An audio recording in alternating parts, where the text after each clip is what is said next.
안녕하세요. 책 읽는 오로라입니다. 오늘은 김주성 작가님의 단편소설 해후를 준비했는데요. 새로 녹음한 것은 아니고 기존 작품을 재편집한 것입니다.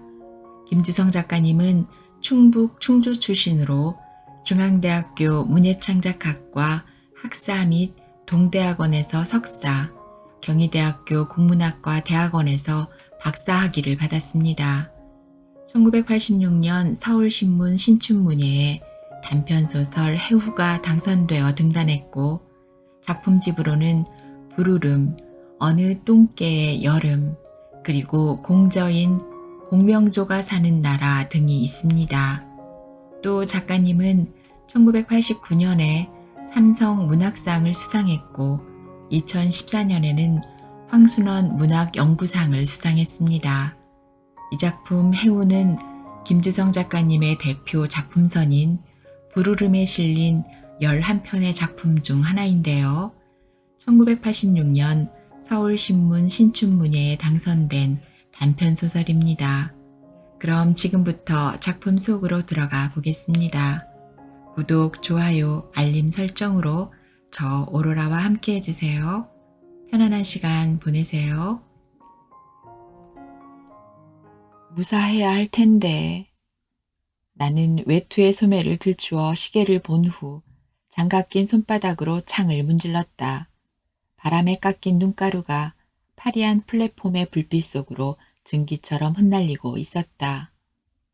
곧 회복될 겁니다. 심한 쇼크는 아니니까요. 정 박사는 수술을 성공하고 나왔을 때만큼이나 자신있게 말했었다. 기적이 울었다. 그 길고 고즈넉한 여운을 딛고 서서 커다랗게 반원을 긋고 있는 신호수가 천천히 다가왔다. 희끗희끗한 적설 사이로 비껴가는 불 꺼진 객차들. 열차는 점점 속력을 높여갔다. 얼어붙은 밤하늘 저편으로 그녀는 날개를 퍼덕이며 날아가고 있었다. 문득 나는 깨달았다. 이제 모든 게 지워지리라. 더는 안타깝지 않으리라. 닦아도 이내 뿌옇게 흐려지는 창밖으로 너울거리는 불빛들이 아련했다. 남은 방법은 이식수술 뿐입니다. 정박의 어조는 꽤나 조심스러우면서도 단호했다. 벌써부터 예상해온 처지라 내겐 별 새로울 것이 없었다. 그건 사형 선고나 다름없었다. 선고를 내린 사람이 법관이 아닌 의사라는 사실로 해서 더욱 냉혹한 현실감을 담고 있는 최후 수단이란 단서하에 이식수술이 제시됐지만 내겐 그야말로 의술이 꿈꾸는 이상이요 오만에 지나지 않는다고 여겨졌다. 첫 아기마저 유산해버리고 6개월간이나 병상에 누워있는 아내에 대해 더 어떻게 측은해하고 애태워할 기력이 남아있지 않아서가 아니었다. 또 돈이 문제라면 처가가 건재하지 않은가.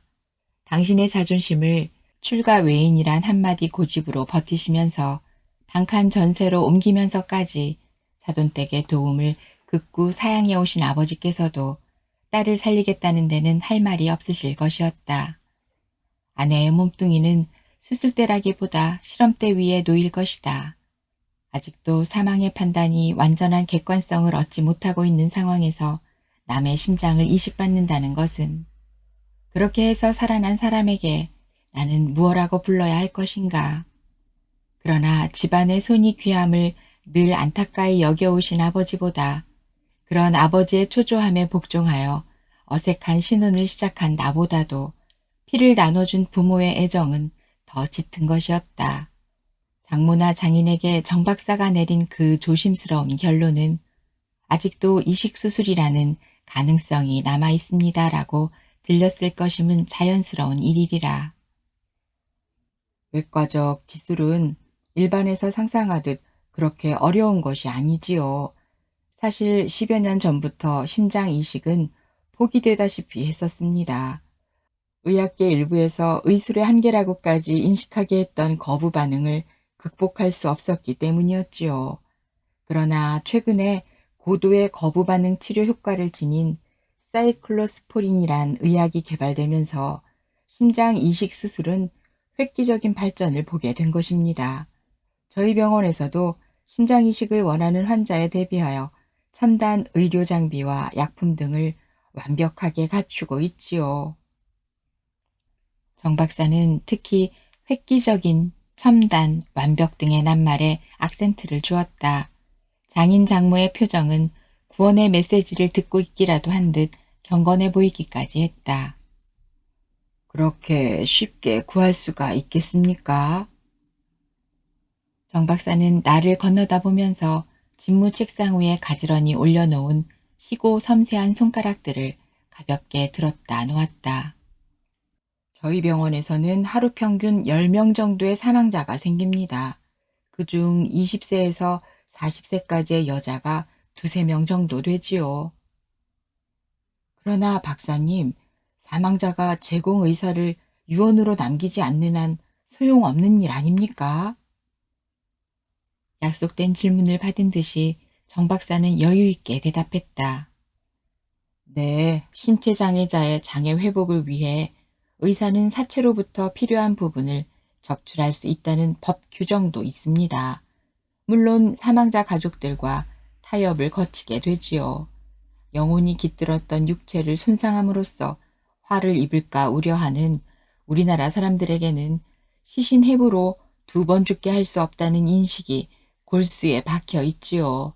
그러나 충분한 보상만 이루어진다면 경비라면 염려 마십시오. 별걸 다 문제 삼는다는 듯이 장인은 나와 정 박사를 차례로 훑어보며 호기 있게 외쳤다. 그러나 이식 수술 계획은 순조롭지 않았다.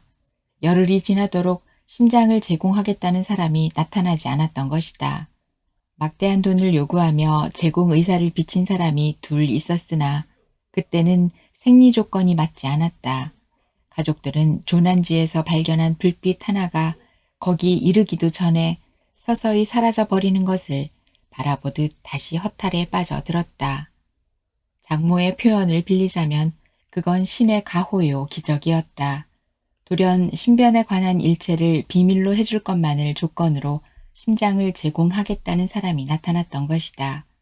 정 박사는 제공자의 심장이 건강하며 생리 조건 또한 환자와 비슷하기 때문에 수술 성공률이 높을 거라고 장담했다.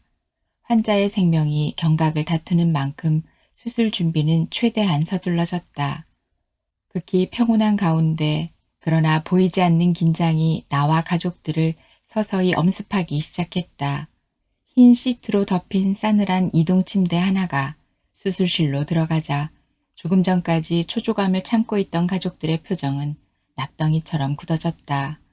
곧 2개조로 구성된 10여 명의 수술진에 둘러싸여 아내의 이동 침대가 미끄러져 왔다. 가슴 위에 맥없이 놓인 앙상한 손을 잡았을 때 아내는 애써 미소를 지으려고 했다. 장모는 손수건으로 눈물을 찍어냈다. 그리고 순식간에 굳게 닫힌 수술실 안으로 모든 것이 사라져 버렸다. 빠르면 5시간, 경우에 따라서는 그 이상이 걸릴 수도 있습니다. 아내의 병든 심장은 도련해지고 대신 그 흰 시트에 덮인 사람의 심장이 이식되리라. 그렇게 인공의 힘에 의한 부활이 시도되고 있으리라. 외과적 기술은 문제될 것이 없습니다. 초침은 바삐 움직였으나 헛돌고 있는 것만 같았다. 6시간, 그건 지난 6개월을 낱낱이 5번이나 돌이켜 견뎌야 하는 시간이었다. 이윽고 수술실 문이 열렸다. 성공입니다. 축하드립니다. 만면에 미소를 머금은 그 정 박사의 일성은 의사로서 한 생명을 소생시켰다는 감격이라기보다 실험에 성공한 과학자의 환호성 같은 뉘앙스를 풍겼다. 장인이 먼저 감사하다는 인사를 했고 모여선 가족들도 제각기 치사를 아끼지 않았다. 나는 아내의 이동 침대가 회복실로 옮겨지는 광경을 지켜본 후 곧 원장실로 들어갔다. 그동안 긴장과 초조와 다시금 피워올린 희망에 들떠있느라 심장 제공자에 대한 의혹을 잊었었다. 제공 의사를 전해올 때부터 신원을 밝히지 않겠다고 했던 태도로 보아 쉽게 그 제공자의 베일을 벗길 수는 없을 것 같았지만 왠지 신분만이라도 알고 싶은 마음은 떨쳐버릴 수가 없었다. 정 박사는 피곤한 기색으로 팔걸이에 길게 팔을 늘어뜨린 채 의자 깊숙이 기대에 앉아 있었다. 나는 병원 측의 배려와 수술진의 노고에 거듭 감사의 뜻을 전하면서 자연스레 그 의혹의 한 끝을 던져보았다. 그런데 그 심장을 제공한 분이 신원을 밝히지 않으려는 데는 무슨 특별한 이유라도 있습니까? 정 박사는 순간 미간을 찌푸렸으나 곧 웃는 표정으로 입을 열었다. 글쎄요, 승려들은 어떤 도움을 줄 때 드러내지 않는 자세를 미덕으로 삼고 있지 않습니까? 무주상보시라던가. 그때 나의 뇌리로 번개처럼 스쳐가는 것이 있었다. 승려라고요? 나는 황급히 자리를 박차고 일어나 원장실을 뛰쳐나왔다. 엘리베이터 출입구 앞에 서 있던 한 스님의 뒷모습. 나는 단숨에 5층의 계단을 뛰어내려 현관을 나섰다. 약 3분이 지났을 뿐이라 곧장 밖으로 나섰다 해도 정문까지는 가지 못했으리라. 어둠이 밀려들고 있는 거리로 스님은 막 섞여들고 있었다.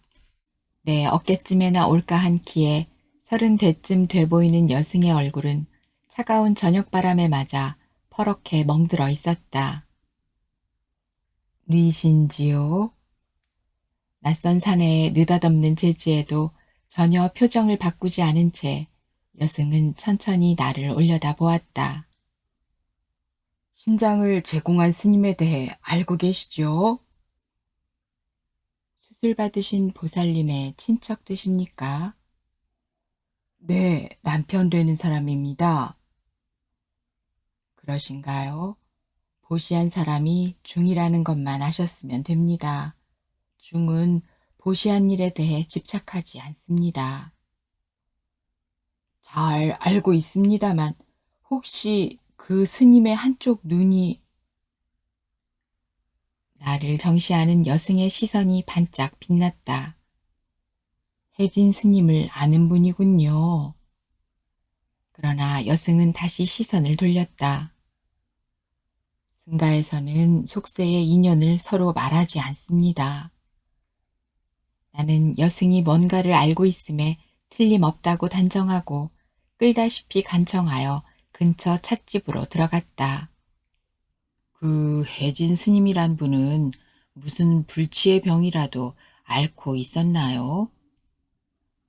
여승은 대답이라기보다는 자기도 이제야 뭔가를 알겠다는 듯이 이렇게 중얼거렸다. 그러고 보니 혜진 스님의 단식기도는 살신공양을 위해서였던가 보군요. 살신공양, 단식기도? 그럼 혜진 스님은 건강한 몸이었군요. 나의 다급함에는 아랑곳 없이 여승은 한동안 찻잔만 만지작거렸다. 평소에 위장병을 앓고 있었지만 중병은 아니었습니다.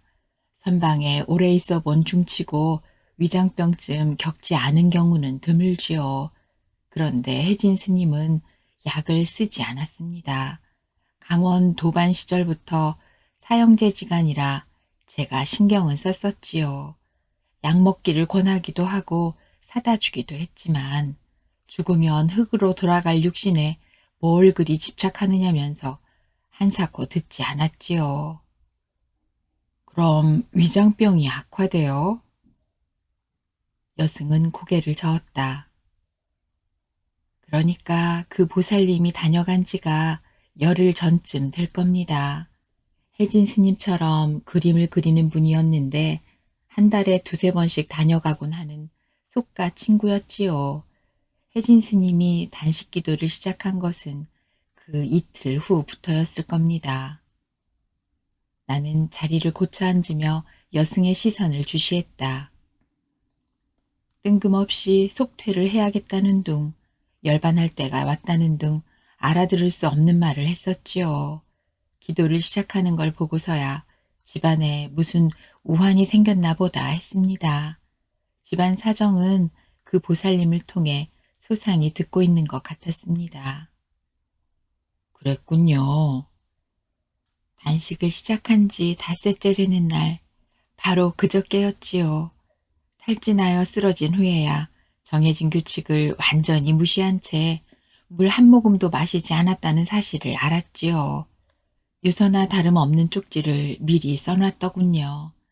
이 병원에 입원시켜 줄 것과 죽으면 신체의 각 기관을 필요한 사람을 위해 기증해 달라는 내용이었지요. 그리고 끝에 신원을 밝히지 말 것을 당부하고 있었습니다.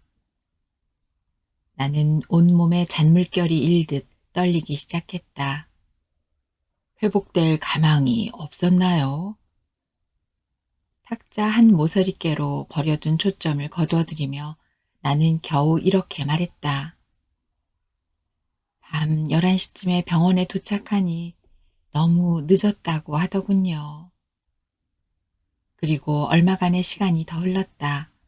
여승이 시간을 물었고 나도 자리에서 일어났다. 여승은 나와 혜진 스님과의 관계를 끝내 묻지 않았다. 저사님의 생각처럼 저는 자살이라고 생각하지는 않습니다. 사바에서의 해탈은 육신 때문에 장애를 받으니까요. 다비는 모레 4시부터 모십니다. 수수께끼 같은 말을 작별 인사로 남기고 여승이 총총히 사라진 보도 위에 나는 오랫동안 서 있었다. 아내와의 투병일기와 오랜 망각의 그늘 아래로 가라앉았던 기억들이 다시금 자맥질을 시작했다. 열차는 줄기차게 달렸다. 불투명한 산맥의 굴곡들이 희미하게 굽이쳐 흐르는 차창 속에 건너편 좌석에 앉은 낯선 여인의 옆모습이 쓸쓸히 찍혀 있었다. 달리는 열차의 진동만이 숨가쁘게 깨어 있었다. 아니, 나는 줄곧 그 소리를 듣지 못했던 것이다. 무어라 끊임없이 웅얼거리는 레일과 쇠바퀴의 마찰음. 그 소리는 어느새 낯선 여인의 옆모습에 겹쳐온 아내의 심장 뛰는 소리를 음울하게 흉내내기 시작했다. 나는 꼭 24시간 만에 의식을 되찾은 아내를 물끄러미 내려다보고 있었다. 당신이군요. 신락 같았지만 내겐 그 소리가 멀리서 울린 절규처럼 들렸다. 시든 꽃잎처럼 거무튀튀하게 죽음의 얼룩이 번져가던 얼굴에 파르르 한 가닥 미소마저 피어오르고 있었다. 그런 아내의 모습이 어쩐지 낯설고 괴이하게 보이기 시작했다. 병든 제 심장을 도려내고 남의 것을 꿰매 넣은 시신이 꿈틀거리는 것 같은 착각이 일었다. 나는 아내의 침대에서 한 걸음 물러서며 진저리를 쳤다. 정말 살아있는 것일까? 나는 다시 침대 곁으로 다가가 시트를 걷어내렸다. 규칙적으로 울렁거리는 가슴 위로 조심스레 귀를 갖다 대자 쿵쿵쿵 틀림없는 산자의 그 박동은 나의 고막을 거쳐 뇌수 한가운데까지 거친 파문을 일으키며 뛰어들었다. 아, 이건 보시가 아니라 복수야. 시트 속에서 뻗어나온 아내의 까슬한 손가락들이 내 머리를 감싸 당겼다. 내가 정신을 차렸을 때 아내는 응급실로 옮겨가 있었다. 차장으로 새어나가 펄럭이는 빗자락 안으로 언제부턴가 눈발이 비끼고 있었다. 등불에 필사적으로 날아드는 날벌레들처럼 눈송이들은 창에 부딪혀 부서지고 또 날아드는 무위의 몸부림을 끊임없이 되풀이했다.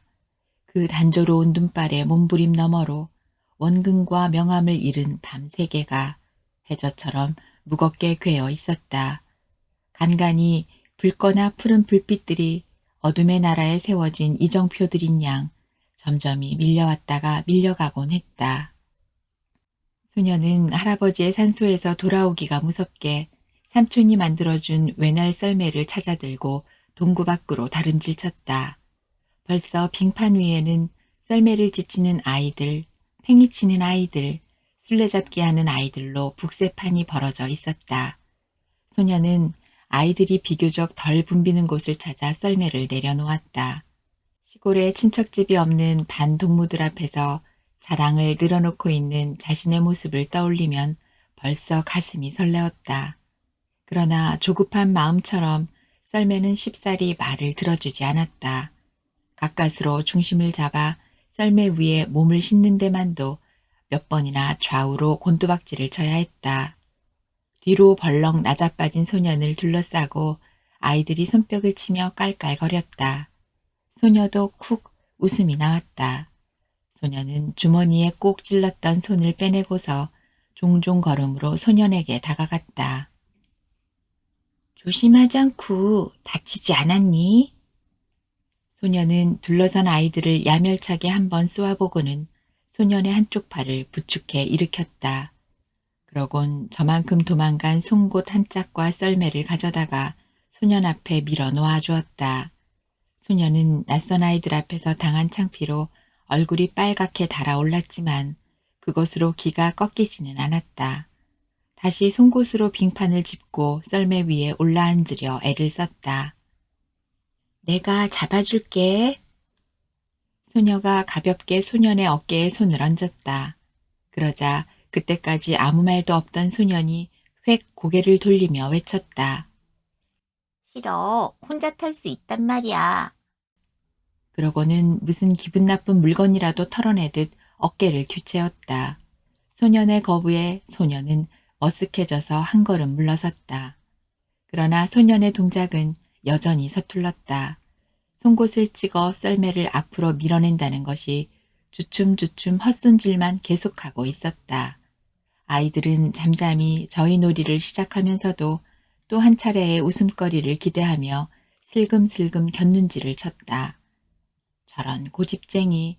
소년의 동작을 조마조마하게 지켜보던 소년은 살며시 소년의 등 뒤로 다가갔다. 자, 누나가 밀어줄게. 그럼 금방 배울 거야. 썰매가 갑자기 스르르 밀려나가자 소년은 재빨리 송곳으로 빙판을 찍어 버티었다. 싫어. 너는 누나가 아니야. 소녀의 초롱한 눈방울에 금세 이슬이 맺혔다. 또 그런 말해. 아빠한테 야단 맞으려고.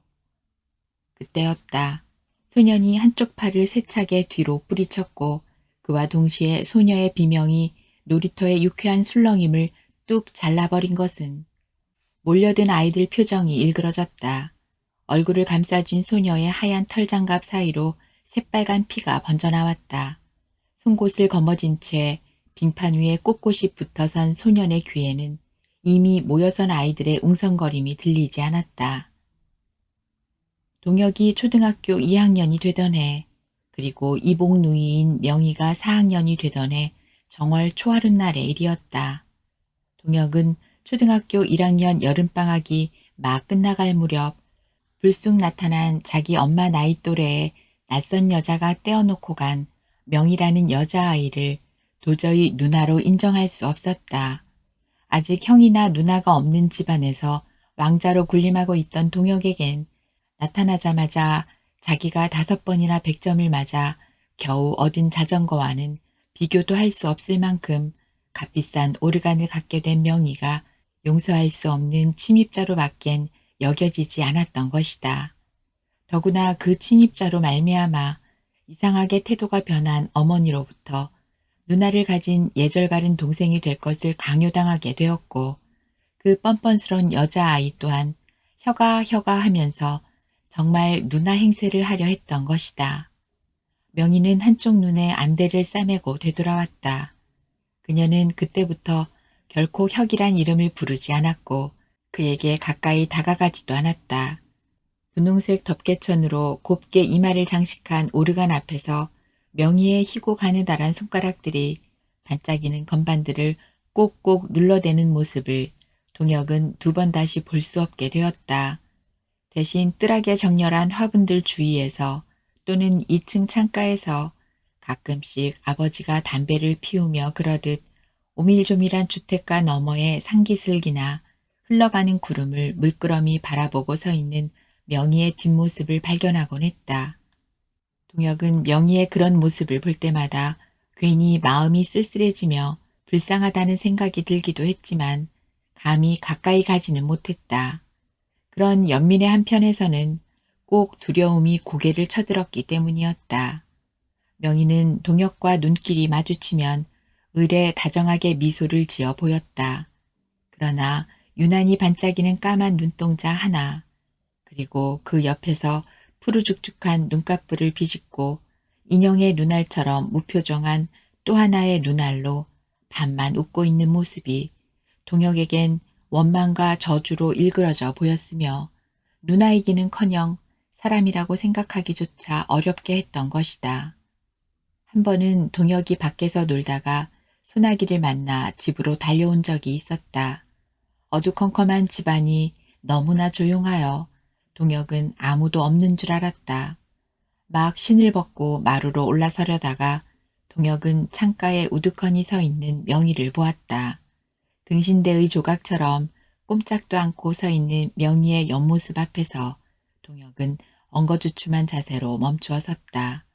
인기척을 느낀 명희가 동혁 쪽으로 돌아섰다. 그리고 그 예의 미소를 지었다. 그때 동혁은 환영을 본 것이었을까. 명희의 얼굴이 언젠가 할머니가 들려주신 옛날 얘기에 나오는 귀신의 얼굴을 하고 있었다. 힘을 건 한쪽 눈알이 저주스럽게 그를 노려보는 것 같았다. 저 애는 나를 죽이려 하고 있어. 내내 복수할 음모를 꾸미고 있어. 물이 뚝뚝 떨어지는 옷 속에서 동혁의 몸뚱이는 사시나무처럼 떨렸다. 왜 그러고 섰니? 명희가 동혁에게로 천천히 다가왔다. 오지마. 동혁은 빗속으로 정신없이 뛰쳐나갔다. 그때부터였을 것이다. 동혁의 의식 한구석에 젓갈색의 갑각과 날카로운 이빨을 가진 독충 한 마리가 은밀히 서식하기 시작한 것은, 그래서 그 징그러운 독충은 그의 눈길이 명희의 미소와 마주칠 때를 기다리며 그의 심장을 조금씩 갉아먹어 갔던 것이다. 어느새 눈은 그쳐 있었다. 하얀 입성을 휘날리며 열차는 조심스레 플랫폼으로 진입했다. 한밤내 그렇게 휘몰아치던 눈발이 온 세상을 완벽하게 표백해 놓았다. 승강장으로 내려서자 찬 새벽바람이 옷서풀 헤치며 달려들었다. 나는 느슨해진 옷서풀 여미고 외투깃마저 빳빳이 세웠다. 역전 광장에도 거리에도 행인의 모습은 눈에 띄지 않았다. 이따금씩 지나치는 빈 버스들이 바퀴에 감긴 쇠사슬을 철거덕거리며 사람이 사는 도시란 것을 겨우 일러주고 있었다. 무사해야 할 텐데. 나의 분별 없는 흥분으로 다시 의식을 잃은 아내의 파리한 모습이 거듭 또렷이 떠올랐다. 그것은 내가 철이 들면서 누이의 미소에서 추려낼 수 있는 한 가닥 확신이었다. 저는 새로울 것이 없어진 힘을 건 한쪽 개 눈깔과 유난히 반짝이는 산 눈알로 지어내는 그녀의 미소 속엔 왜 그렇게 불안해하니? 나는 아무렇지도 않아. 네가 생각하는 만큼 그렇게 불행하지도 않고 더구나 널 원망하고 있지도 않아. 그러지 말고 이제 누나라고 불러보렴 하는 호소가 깃들어 있었던 것이다. 나의 뇌리에 각인된 누이의 그 미소는 그녀가 보이지 않는 곳에서 더욱 선명하게 살아났다. 마치 그리움과도 같은. 그건 도저히 뭐라 설명할 수 없는 감정이었다. 방학이 되어 시골 큰 댁에 가게 되면 나는 번번이 2, 3일을 견디지 못하고 집으로 돌아오곤 했다. 그러나 누이 앞에 버티어선 벽은 여전히 견고하기만 했다. 나는 때로 꿈속에서 누이를 만났다. 꿈속의 누이는 5년이 지나도 10년이 지났어도 그 비우던 날의 귀기 어린 모습을 바꾸지 않았다. 너는 네가 뽑아버린 이 눈알 때문에 버림받는 고통을, 꿈도 미래도 다 깨져버린 이 말 못하는 고통을 알기나 한단 말이냐? 그렇게 변함없는 저주의 화신이었던 것이다. 그런 꿈을 꾼 다음 날 나와 마주치는 누이의 얼굴은 유달리 부드러운 미소를 머금고 있었다. 그럴 때마다 나는 차라리 꿈속에서처럼 저주를 하란 말이야, 저주를. 내게도 기회를 달란 말이야. 하고 외치고 싶었다. 버스에서 내려서자 한순간 강렬한 햇빛이 시각을 마비시켰다. 이미 해가 높이 떠올라 적설에 반사된 강선들이 허공에서 눈부시게 부딪히고 있었다. 자운선원 3km, 암갈색 바탕에 흰 페인트로 쓴 안내판이 우뚝 솟은 주봉을 감싸안고 완만하게 흘러내린 능선들의 저 안쪽을 묵묵히 가리키고 있었다. 도회의 들끓는 일상에 시달려온 내게 침묵한 산의 설경은 그대로 장엄한 신비였다. 다비는 사시부터 모십니다. 나는 시계를 본 후 걸음을 제게 놀렸다. 누이는 왜 이토록 적막한 곳으로 떠나야 했을까? 무수히 걸었을 이 길 위에서 어떤 생각들을 했을까? 그녀와 나눈 단 한 구절의 대화도 떠올릴 수 없는 나로서는 모든 게 안개 속이었다. 다만 내가 높이 쌓아 올렸던 그 자의식의 성곽 밖에서 조심조심 문을 열기를 호소하던 그 간절한 미소만이 하나처럼 거듭 찍혀 나올 뿐이었다. 기회는 왔다. 그날은 마침 누이가 전국 학생 불교미술 대회에서 천수관음 대비상이란 작품으로 입선한 축하 겸 생일 파티를 열기 전날이었다. 고등학교 시절부터 불교 학생회 서클 활동을 통해 불교에 관심을 갖기 시작한 누이는 대학에 입학한 후 불교 미술에 심취하고 있었다. 대화는 부엌에서 들려왔다. 아니, 됐어요, 어머니. 나는 혁이가 한 번만이라도 누나라고 불러주면 좋겠어요. 사기 그릇 부딪는 소리가 멈추면서 무슨 비밀이라도 털어놓듯 누이의 음성이 은밀스레 들려왔다. 내가 그 애한테 귀뜸이라도 해주랴. 아니에요, 어머니. 큰일 나게요. 나는 눈앞이 아뜩하였다. 누가 뒤에서 둔기로 목덜미를 후려친 것 같았다. 그게 그렇게 어려웠던가. 나는 방으로 들어와 주체할 수 없이 떨리는 가슴을 억누르며 이제 막 말을 배우기 시작하는 어린애처럼 더듬더듬 이렇게 중얼거려 보았다. 누나 생일 축하해요. 교수 한 사람, 젊은 비구니 둘, 아버지 친구 셋, 그리고 대여섯 친척들에 둘러싸인 누이는 무척 행복해 보였다. 조촐하게 준비한 음식 차림이 끝나자 무슨 말끝엔가 고모가 조카의 칭찬을 늘어놓기 시작했다. 나는 종일 100번도 더 뇌어본 그 축하의 말을 거듭 확인하면서 고모의 수다가 끝나가기를 기다리고 있었다.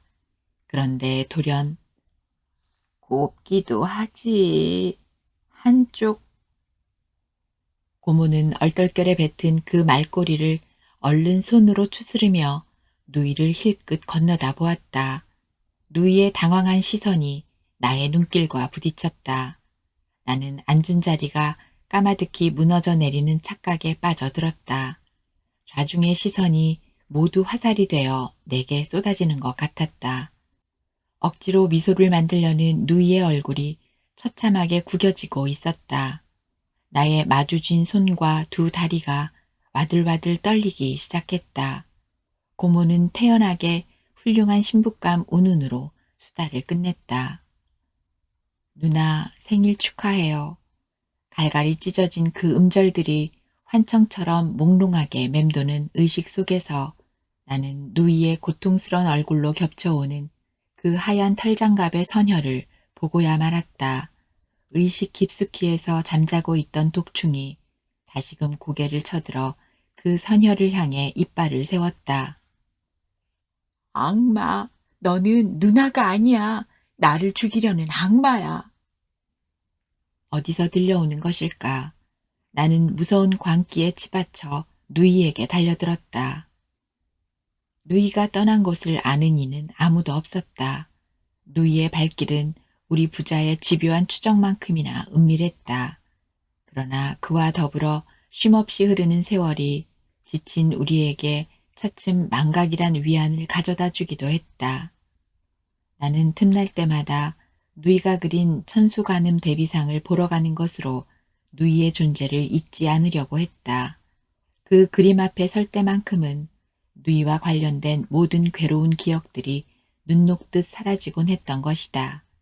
누이의 얼굴에서 모든 고뇌를 지워버린다면 그 신비한 미소며 아름다운 눈을 가진 관음상과 똑같을 것이었다. 그 관음상의 미소 속에 누이는 이렇게 새겨놓았을지도 모른다. 괴로워하지 마. 나는 너를 용서하고 있어. 사람들은 모두 다 죄인인걸. 내가 문을 열었다 한들 무엇이 나의 죄를 씻어줄 수 있었을 것인가? 누이의 용서가, 누이와의 화해가? 아니다. 아무도 나를 용서할 수는 없었다. 나는 스스로 영원히 죄인이기를 고집하는 성곽을 드높이 쌓고 있었으므로 누이야말로 그 성곽의 주인인 독충을 잠재우기는커녕 생기를 불어넣고 있었던 것이다. 누이는 절망처럼 그것을 깨달았던 것이다. 내가 또 그렇게 누이를 그리워했던 이유는 무엇인가? 끝내 누나라고 부르지 못한 안타까움 때문에? 아니면 내 성곽 속에 독충이 죽을까 두려워서. 결국 누이는 돌아왔다. 자신의 가슴을 찢어 심장을 꺼내들고 끝내 나의 성곽 안으로 침투하고야 말았다. 이보다 더 가혹한 복수가 또 있을까? 계곡이 좁아지고 있었다. 내가 왜 또 이런 망상을 하는 것일까? 나는 세차게 머리를 좌우로 흔들었다. 사찰은 새길은 넉넉히 됨직한 축대 위에 올라앉아 진초록의 대나무 숲에 쌓여 있었다. 자운선원, 현판 아래 열반이라 쓴 조등 2개가 문 너비에 간격을 두고 나란히 매달려 있었다. 10여 동의 크고 작은 건물들이 100평 남짓한 뜰을 중심으로 단정히 모여 앉은 경내에선 벌써 발인이 시작되고 있었다. 삼배로 휘감은 관을 맨 젊은 4비구니를 노 비구니 둘이 목탁을 두드리며 이끌었고 20여 스님들과 30여 신도들이 나무아미 타불을 염송하며 그 뒤를 따랐다. 여승이 나를 알아보고 합장을 했다. 먼 길 오시느라 고생이 많으셨겠습니다. 저보다는 스님께서. 보살님은 무사하십니까? 나는 무어라 대답해야 할지 몰라서 잠시 망설였다. 네, 덕분에요. 부처님의 가오십니다. 낮에 뵈니 눈매가 혜진 스님을 닮았군요. 스님은 알고 계셨군요. 언젠가 혜진 스님이 말했었습니다. 동생이 하나 있다고. 그 말 밖에는. 네, 그 말 밖에는. 그리고 여승은 미소를 지으며 운구행렬로 나를 이끌었다. 나는 신도들 팀에 끼어들었다. 운구의 느린 행렬은 경내를 한 바퀴 돌아 후문을 빠져나갔다. 대중의 연불소리가 밀집한 화렵 잡목들의 침묵을 흔들어 깨우며 눈부신 산자락을 타고 청아하게 울려 퍼졌다. 그런데 이상한 것은 운구행렬 속에 끼어 있으면서도 나는 전혀 장지로 향하고 있다는 기분을 느낄 수 없다는 것이었다. 단조로운 경구의 반복이었으나 한쪽에서 낮아지면 다시 한쪽에서 음을 높여 이어나가는 연불소리가 계속 사이에서 쟁쟁하게 공명을 이루어 마치 출렁이는 물결을 연상하게 했다. 나는 문득 중학교 2학년 때 할머니의 장례식을 떠올렸다. 울긋불긋한 상여, 만장, 굴건과 제복, 음울하고 애조띤 장송곡, 끌려가기라도 하듯 하나같이 침통하던 조객들의 표정. 나는 그때 산 사람들이 지어내는 분위기가 죽음을 슬픈 것으로 만든다고 생각했다. 그러나 이 운구 행렬 속의 사람들은 사자와의 이별을 슬퍼하는 게 아니라 오히려 찬송하고 있는 것 같았다. 운구 행렬은 곧 다비장에 이르렀다. 산비탈을 깎아 일군 200여 평의 밭이었다. 상수리, 물풀에 자작나무들이 빽빽히 둘러선 공터의 한가운데 무릎 높이 정도로 차곡차곡 쌓인 장작 더미가 있었고 그 주위로 아직 쌓지 않은 장작과 집더미가 널려 있었다. 다비장 위로 맑게 갠 하늘이 푸르렀다. 운구행렬이 장작더미 앞에 이르자 나무아미탑을 정근은 일단 멈추었고 법주의 독경 소리만 낭랑하게 계속되었다. 대중은 합장을 한 채 관이 장작더미 위로 내려지는 광경을 조용히 지켜보고 있었다. 이어 관이 놓인 둘레와 위로 장작이 키높이만큼 더 쌓이고 석갈의 굵기의 적송 토막들이 둘레를 촘촘히 에워쌌다. 거기에 또 이영이 한 뼘 간격으로 꼭대기까지 둘러쳐졌다. 남은 집단들이 다 올려 쌓이고 이영으로 마무리를 끝내자 흡사 작은 집과 같은 모양이 되었다. 시신을 담은 관은 이제 가연성 높은 섭과 장작더미 속에 완전히 묻혀버렸다. 차일 거화, 비삼독 지화, 시열의 1등 삼매 지화. 법주가 거화편을 독송하는 동안 한 스님이 횃불을 높이 지켜들었다. 횃불은 이내 섭 아래로 내려졌고 작은 집은 순식간에 불길로 휩싸였다. 대중은 다시 법주의 뒤를 따라 불길 주위를 돌며 나무아미타불을 염송하기 시작했다. 불길은 주위의 냉각된 공기를 거칠게 빨아들이며 화산의 분출처럼 검붉게 뿜어 올랐다. 맹수의 포효처럼 불기둥이 우우 하고 울었다. 불기운이 나의 한쪽 뺨을 후끈하게 갈겨왔다. 대중의 염송은 점점 더 고조되었다. 나도 합장을 하고 나무아미타불을 따라 외웠다. 따라 외웠다기보다는 언제부턴지 외고 있는 자신을 발견했던 것이다. 나무아미타불, 나무아미타불. 대중은 그 똑같은 경구를 되풀이 외면서 무엇인가 몰입하고 있었다. 그 몰입은 산화하고 있는 사자와의 인연을 회상하며 슬픔이나 아쉬움의 감상에 젖어드는 것도 타계한 성직자의 극락왕생을 염원하는 기도 같지도 않았다. 대중은 이미 타오르는 불길을 바라보고 있지 않았다. 반쯤 눈을 내리감고 가볍게 고개 숙인 그들의 표정은 어떤 희열에 도취된 모습이었다. 다비의 불기운은 쉼없이 나의 옷자락을 뚫고 피부의 감관을 타고 흘러 전신의 세포 조직으로 짜하게 침투해 들었다. 열기는 나의 뇌수 깊숙이까지 전도되면서 내 이끼 낀 의식의 갈피들을 한꺼풀 한꺼풀 벗기기 시작했다. 나무아미타불, 나무아미타불. 열기는 마침내 맨 안쪽 단단한 벽에까지 이르렀다. 벽 주위로 계속해서 흘러든 열기는 점점 뜨겁게 괴어갔다. 나는 그 열기를 견디지 못해 부르르 몸을 떨었다. 그와 동시에 와르르 내부에서 무너지는 소리가 들려나왔다. 내가 그토록 견고하게 쌓고 있던 자의식의 성곽이 무너지는 소리였다. 텅 빈 그 자리에 날카롭게 이빨을 세운 독충이 널브러져 있었다. 열기는 그치지 않고 독충을 덮쳤다. 지글지글 타고 있는 독충이 처절하게 몸부림을 쳐댔다. 독충의 살점이 타는 노린내가 코를 찔렀다. 나는 번쩍 눈을 떴다. 대중은 여전히 나무아미타불을 염송하며 불무덤 주위를 돌고 있었다. 화영은 어느덧 차분히 가라앉았고 파릇한 불꽃이 피어올랐다. 나는 다시 대중 속에 섞여들었다. 시신이 타는 냄새는 오랫동안 계속되었다. 불무덤은 서서히 주저앉아갔다. 그 적청의 불꽃 속으로 누이의 모습들이 스쳐갔다. 하얀 털장갑 새로 낭자하게 번지던 피, 그 그 미소와 마지막 모습이고 말았던 생일날 저녁의 고통스런 표정. 그것들은 하나하나 향내음을 발산하며 불꽃 속으로 녹아들고 있었다. 해가 기울고 어둠이 잦아드는 고란 가득히 다비의 파르스름한 연기가 은은하게 퍼졌다. 몇몇 스님들이 삽으로 불무덤 주위의 흙을 퍼서 불가를 다독이고 가끔씩 남은 장작을 던져 넣었다.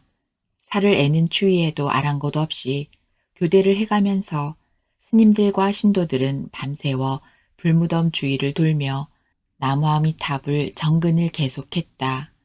나는 한치 앞을 분간할 수 없이 자욱한 잿빛 안개 속을 헤매고 있었다. 출구를 찾으려고 헤매면 헤맬수록 안개는 더욱 짙어만 갔고 얼굴과 팔다리를 휘감는 가시덤불이 사정없이 살갗을 핥히었다. 나는 극도의 공포에 사로잡혔다. 발을 헛디뎌 넘어진 자리에선 썩은 오물이나 해골 같은 것들이 엉켜 붙었다. 살려달라고 소리쳤지만 그 소리는 목구멍 속에서만 맴돌 뿐이었다. 방황의 끝이 제자리임을 깨달으며 나는 그 자리에 쓰러지고 말았다. 몽롱한 의식을 가다듬으며 다시 고개를 들었을 때 무엇일까 저만치의 허공이 차츰 밝아오는 것이었다. 그 허공이 감귤빛으로 환하게 밝아지자 그 빛을 후광으로 하여 하나의 형상이 점점 뚜렷이 나타났다.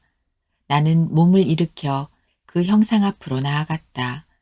그것은 누이가 그렸던 천수 관음 대비상의 형상이었다. 형상이 살아 움직이고 있었다. 눈부신 금빛 옷자락을 나부끼며 관음보살이 미소를 피워 올렸다. 아, 그건 누이의 미소였다. 그 미소는 봄날 정오의 햇살처럼 따사로운 기운으로 나의 전신에 물결쳐 왔다. 봉창이 훤히 밝아 있었다. 멀리서 딸랑거리는 요령 소리가 들려왔다. 새벽에 세 번째 정근을 마치고 객실로 돌아온 나는 아련하게 들려오는 다비장의 연불 소리를 좇다가 문득 잠이 들었던 것이다. 대중이 동그랗게 모여선 다비장에선 어느덧 사그라진 재를 헤치고 스님들이 마지막 남은 뼈조각들을 추리고 있었다. 스님들의 긴 나무젓가락 끝에서 흰색, 회색 혹은 누런 색깔의 뼈조각들이 아침 햇살을 받아 선연하게 반짝거렸다. 뼈조각들이 돗자리 위에 다 추려지고 법주의 습골이 끝나자 뼈들은 곧 돌절구에 빠여 바로의 파랄 남짓한 가루로 담겼다. 자, 혜진 스님이 사바와 맺은 마지막 인연입니다. 이제 삼독을 멸한 청정한 것이지요. 나는 법주가 내민 뼈가루를 한 움큼 쥐었다. 무얼까 불현듯 목구멍으로 무겁게 차오르는 것은 나는 해사하게 웃고 있는 아내의 얼굴을 본 듯했다. 손바닥을 펼치며 허공을 휘젓자 뼈가루는 먼지처럼 흩날려 사라졌다. 법신 편만 백억개 보방금색 조인천 응물현형 담저월 채원 정좌 보련대.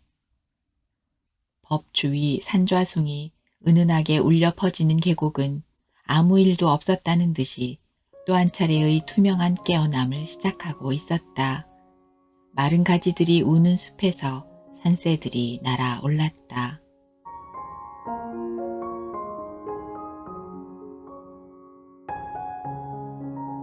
오늘 이야기는 여기까지입니다.